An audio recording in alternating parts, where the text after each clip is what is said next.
Sultan Murad II ini ada tradisi dia yang sangat bagus gitu. Dia punya sebuah buku ya, pribadi yang dia sering tulis sendiri pengalaman dia pada saat jadi pemimpin. Ya kan? Salah satu tradisi beliau ini, setiap malam beliau kadang-kadang sering keluar tapi pakai baju biasa. Ditinggalkan semua pakaian kesultanannya, dia keluar dengan penasehatnya berdua ngeliling-keliling di jalan Istanbul.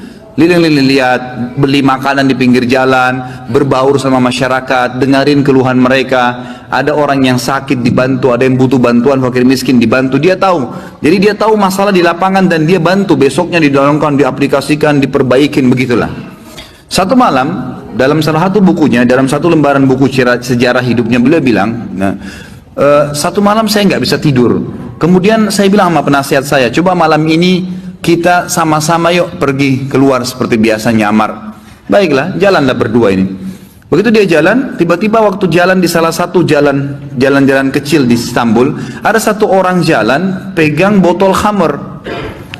Pas depan Sultan Murad, subhanallah, dengan hikmah Allah kepleset orang itu, jatuh, kendi khamrnya pecah, mati tiba-tiba.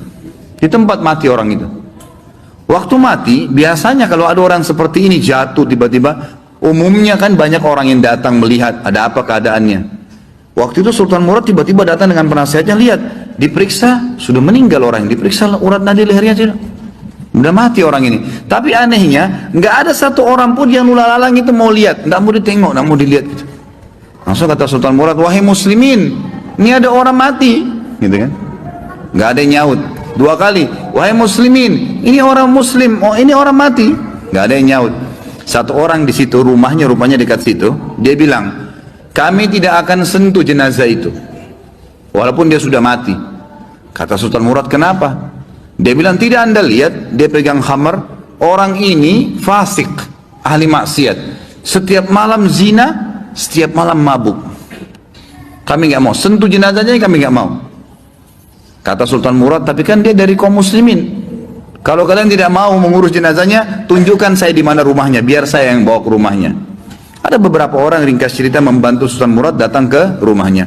Diketok pintu, dibuka, istrinya lihat suaminya meninggal, nangis. Seperti umumnya biasa wanita, menangis, kemudian masuklah. Yang lain ini orang-orang yang tadi nunjukin rumah itu sudah pulang semua. Tinggal Sultan Murad sama penasehatnya. Duduk depan jenazah ini, istrinya nangis. Kata Sultan Murad, saya mau tanya, kenapa waktu tadi suami kamu jatuh, mati ini, nggak ada yang mau lihat jenazahnya, dan tersebar isu di tengah-tengah masyarakat tadi, mereka nggak mau sentuh ini karena dianggap suami kamu ini fasik, setiap hari zina, setiap hari mabuk. Sultan Murad kaget waktu istrinya tiba-tiba berhenti nangis, langsung dia bilang, saya udah tahu orang akan nilai begitu suami saya, tapi perlu anda tahu, suami saya ini bukan pezina, bukan orang mabuk.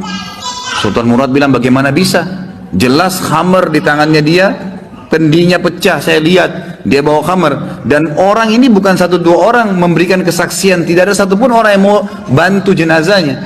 Dia bilang, iya, saya perlu berikan kepada anda kesaksian. Kata istrinya, suami saya ini orang sangat saleh, luar biasa ibadahnya kepada Allah, pada saya dan anak-anak baik, dan dia juga sangat dekat hubungannya dengan Allah. Sholat malamnya nggak ketinggal, kalau siang hari puasa, sedekahnya bagus. Tambah kaget Sultan Murad, bagaimana ceritanya? Dia bilang, suami saya ini punya satu usaha di tengah-tengah kota sini. Setiap hari hasil bisnisnya dia dibagi 3 keuntungannya. Sepertiga dibawa pulang ke rumah untuk saya pakai makan dan minum untuk anak-anak saya. Sepertiga lagi, sepertiga keuntungan diberikan botol khamr, berikan minuman keras. Dia bawa pulang ke rumah, dibuang di WC. Dia nggak minum, dibuang di WC. Terus dia bilang apa depan saya, kata istrinya, itu yang berikan kesaksian. Setelah dia buang, dia bilang, segala puji bagi Allah, minimal membuat saya ya mengurangi orang muslim yang mabuk hari ini. Terus sepertiga lagi yang tersisa, dia datangi tempat perzinahan, lalu dia bilang sama yang punya tempat perzinahan, ini berapa orang wanita di sini berzina? 10 orang. Berapa bayarannya kalau perempuan satu malam sampai besok pagi dibayar?